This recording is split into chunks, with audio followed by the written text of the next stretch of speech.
Welcome back to the program. Yes, yesterday was an absolute disaster. Somebody hit one of the internet transformer things or whatever, and it just knocked everything out, 1,300 homes. So if there was something that you had on the last show that you wanted me to answer, by all means, put it in this one. But I'm just going to do one segment for today, but it's going to be a Josh Stradamus I Told You So revelation show, basically, because everything we're going to talk about I already predicted would happen, including, by the way, saying that I doubt that Maduro was going to last till Christmas. You remember me saying that, right? I said I didn't know when, but you don't close down the airspace for no reason. And so we found out that they did have a conversation. It did not go well. President Trump gave him an ultimatum to leave now, which is really stupid because you would think he would have taken it. He basically told him, leave now and we'll make sure that you're not prosecuted, which is crazy. Or if you don't leave now, we're coming in on land. And of course, his machismo showed up and being stupid and dumb, told President Trump that he wasn't leaving and that he's not going to go anywhere and you can come and get him if you have to. According to sources that I've talked to, that was not verbatim but similar in conversation. But he's got a problem. He's got two problems, okay? The first problem is he's got a president staring him down in President Trump that wants to end the drug crisis, the fentanyl crisis, and wants to save millions of Americans' lives now and in the future. And that's a great thing. That is a great thing to do. And Maduro apparently doesn't care. But Maduro has another problem.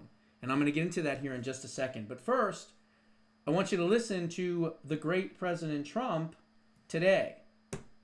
Mr. President, if a boat strikes, if it is found that survivors were actually killed while clinging onto that boat, should Secretary Hegseth, Admiral Bradley, or others be punished? I think you're going to find that this is war, that these people were killing our people by the millions, actually, if you look over a few years.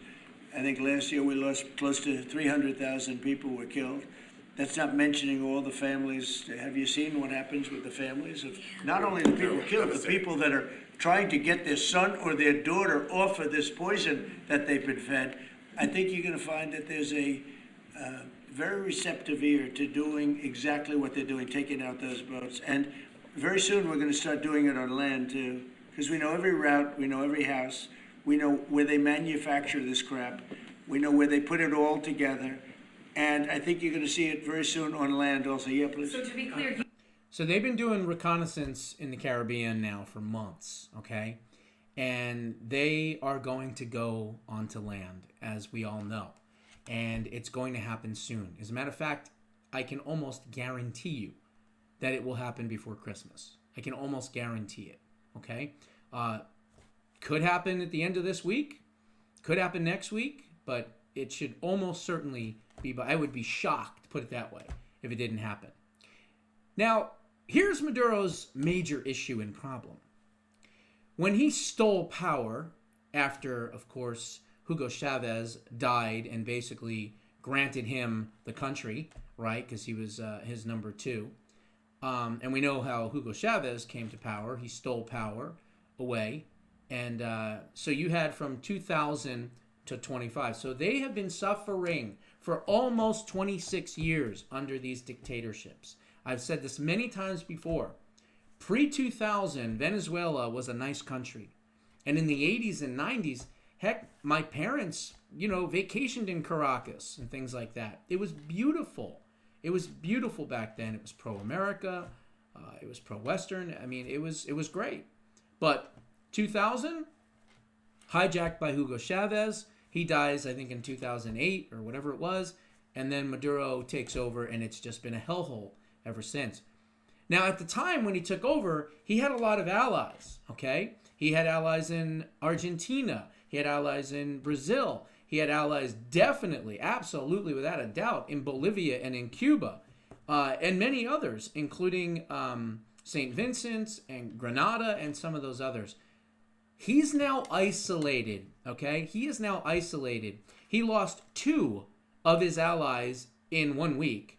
that was St. Vincent and Islands and Grenada. Goodwin Friday took over from the communist regime there.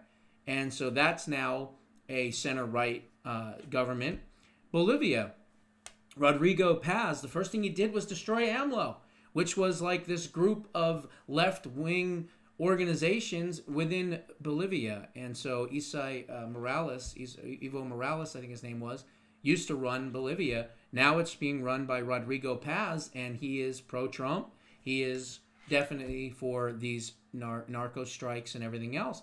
Honduras, President Trump just endorsed Nasri Asfora, and he's likely going to win. And of course, he's also right-leaning and pro-President Trump.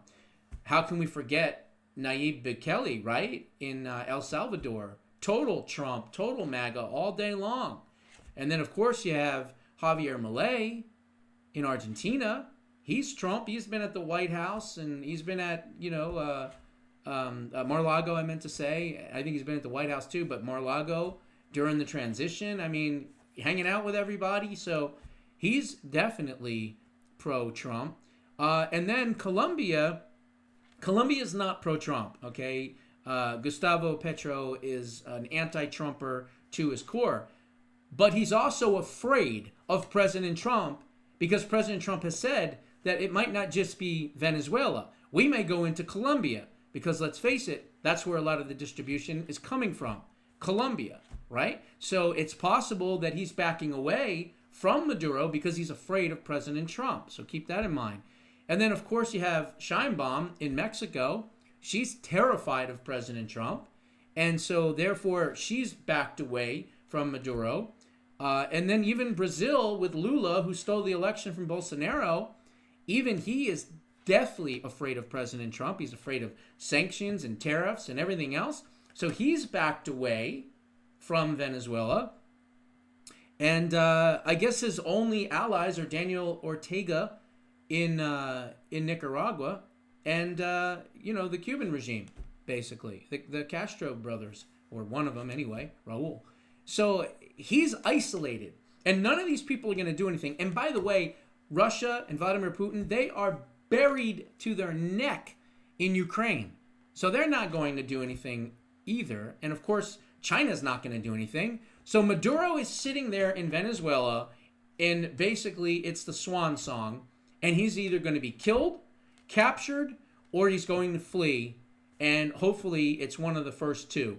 But his days are numbered, and that's why I said months ago, because I studied this stuff, that he is on his way out, and he probably won't last until Christmas. So now you heard it from President Trump. We're starting land strikes soon. So there you go. Next, I also said that I wasn't worried about James Comey and Letitia James having their cases dismissed because they're being appealed. They're likely going to win those appeals. And this isn't the only indictments that are going to be coming down. Well, we now are learning that the Justice Department is ready to re-indict James Comey and Letitia James very, very soon. They didn't give a direct time yet. I think they're waiting for the appeals process to go through first. That could take another week or two or whatever it might be. But January, I think you're going to see new indictments. And remember, with Letitia James, only one property she was indicted on. There's still 3 other properties that they're still investigating. So that's why I wasn't worried about that. And then as far as Halligan, she's not illegal. She was appointed by the Department of Justice and the Attorney General Pam Bondi, who I think could not be in 2026. We'll have to see what happens. I'm hearing rumblings that there's going to be a major shakeup in the cabinet. I would assume it would be her, but I don't know for sure. Maybe that'll be a future Joshua Damas. I don't know. So I wanted to point that out. And then, of course, there's this.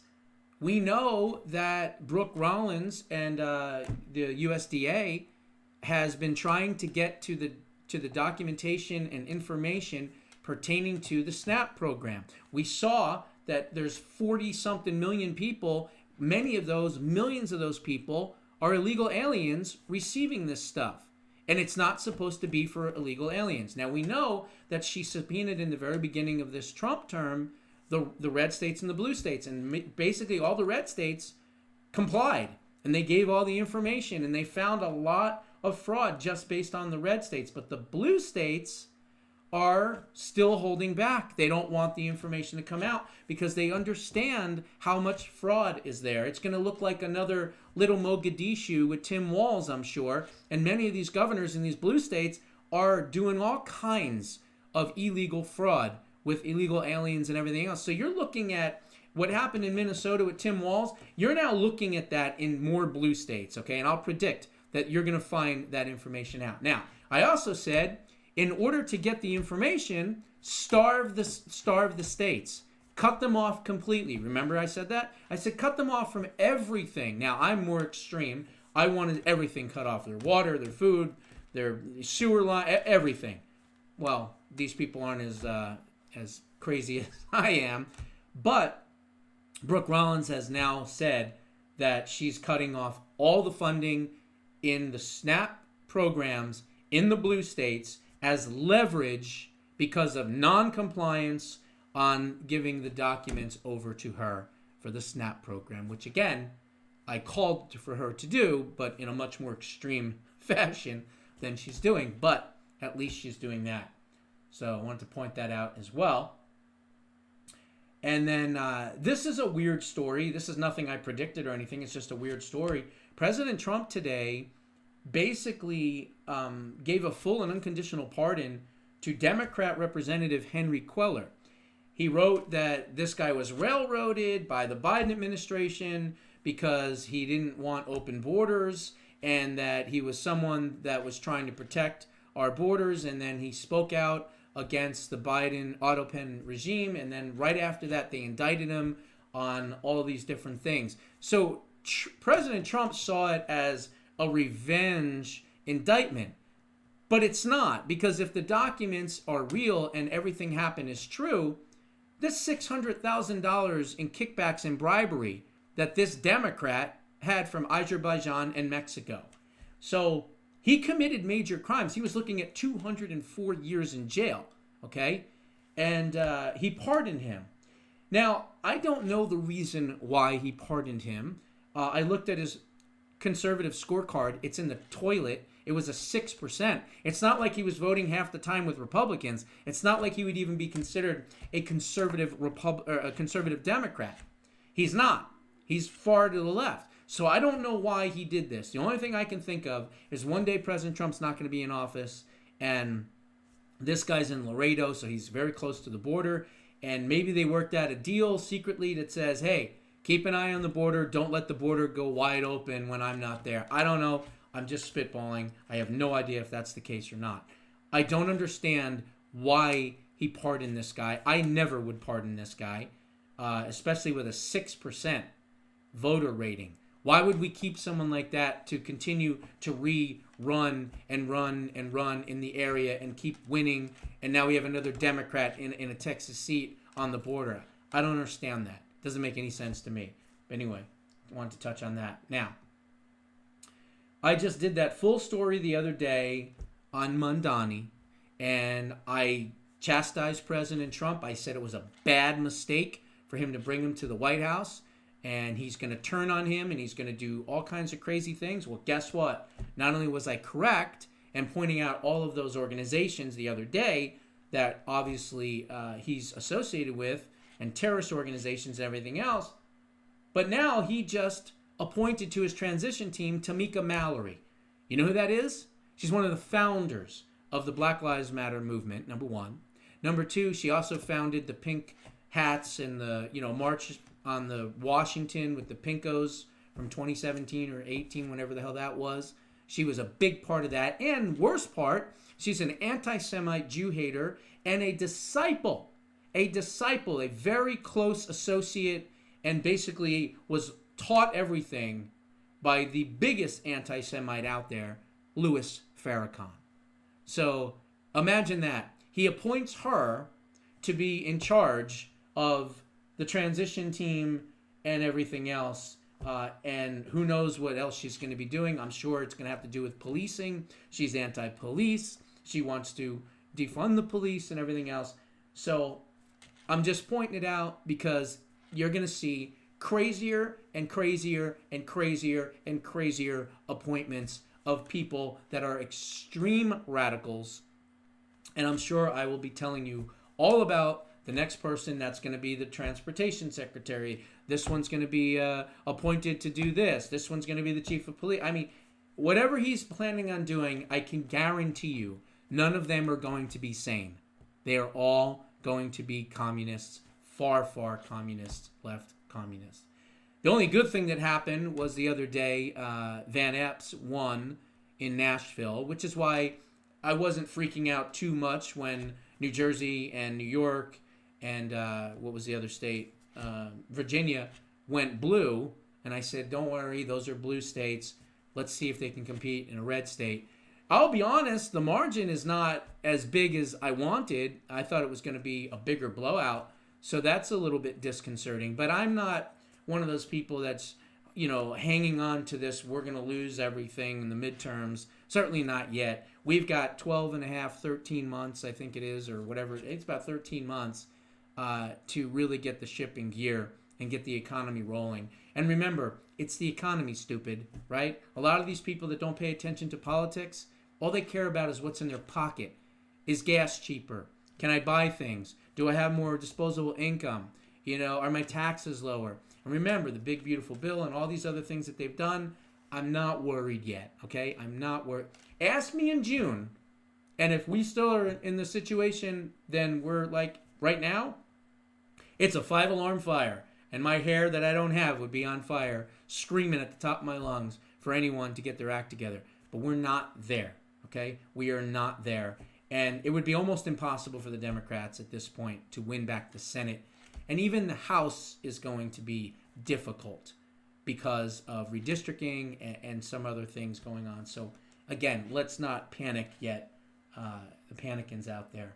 And then there's this story right here.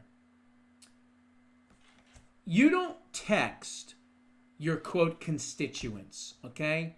I am not, if I was a member of Congress, I can't imagine that I would have just anyone's, text message and was text messaging people back and forth. Unless you know them well, you've done business with them, or who knows, maybe you even helped procure underage girls. That's right. I am talking about U.S. Virgin Islands Representative Stacey Plaskett, who was texting back and forth with convicted pedophile Jeffrey Epstein. I'm sorry.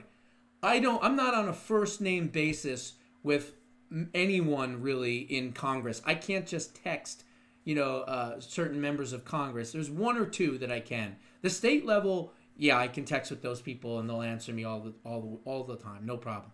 But on the U.S. level, no. Maybe one if I get lucky, okay? So what I'm trying to say is it's pretty rare that any member of Congress is texting back and forth with their, quote, constituent, okay? That is a bunch of bullshit.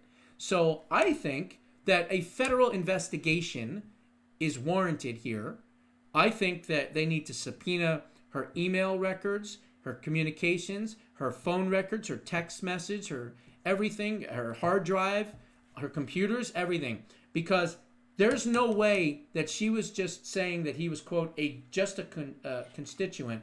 And another reason I bring that to light is because of this story right here. On Wednesday, Plaskett downplayed her meetings and knowing Epstein as, quote, just another constituent.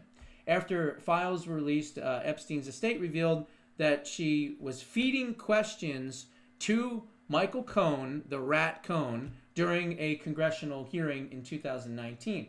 However, exhibits and depositions in a New York court case reveal that the convicted pedophile and his associates gave her, Stacey Plaskett, over $30,000 in campaign funds. Gee, I wonder why. Well, number one, she's in the Virgin Islands, and that's where Epstein Island is, in the Virgin Islands. So Jeffrey Epstein, this is after he was convicted. Remember, he was convicted back in 2011. So after, she's still coordinating with him, and the files show that she was literally not just texting this pedophile, but he was funding her. He was funding her campaign. So she lied. She completely lied. Oh, I don't really know him. I wonder, was she at the island? I'm certain that she was. Where's the flight logs? Where's the Stacey Plaskett all over the flight logs? I guarantee you she's been on that plane. And more importantly, he was fundraising for her. He was raising money for her. Gee, I wonder why. What do you think their relationship was all about, huh? Could she have been another Ghislaine Maxwell procuring underage girls? Yeah, I'll go that far to ask that question. Sure, why not? So I think there needs to be a full federal investigation. I put that out there in social media. I'm calling for it now. So the folks in the Trump administration that watch the show, get it to the right people. But I think there's a lot more. When there's smoke, there's fire. And I'm telling you right now, there's a lot there with this Stacey Plaskett that she's not telling us about. So we'll have to see what happens with that. But anyway, that's all I wanted to cover for tonight. The reality is that Maduro's time possibly on Earth is in short supply. He may be arrested. There's a $50 million bounty on his head. He might be executed. Maybe he's driving one of these boats and he goes out that way. I doubt it, of course. But the bottom line is they are stopping narco-terrorists. This is it. We are stopping narco-terrorists, and no one is going to stop President Trump from doing it. None of these countries around the world that complain and say that he shouldn't be doing it. And by the way, what he's doing is perfectly legal. And I'll end with this. You know why it's perfectly legal?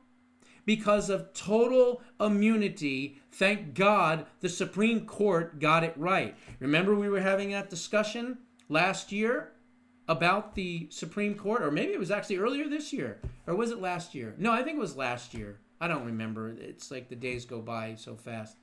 Whatever. Whenever it was, we were discussing it. And I was explaining why the Supreme Court had to give him immunity. Because it's not just about President Trump. It's about future presidents. It's about past presidents. Hell, Obama was the drone king. If that immunity decision didn't go the right way, Obama would be in jail right now for all the people that he killed. Okay? So that's why this is so important. And yes, President Trump is going to have to pardon Pete Hegseth and anyone involved in any of these military strikes because these scumbags on the left are going to try to drag them in. They'll make them waste all their money. They're going to bankrupt them in legal bills and all that. President Trump is smart. At the end of this term, he's going to pardon anyone and everyone involved in getting rid of these narco-terrorists. He has to. He has no choice. And so that's all I really wanted to say on that. But the strikes are going to happen, and they're going to happen pretty darn soon. Those are my thoughts. What are yours? Put them down in the comments below. See you in the next one.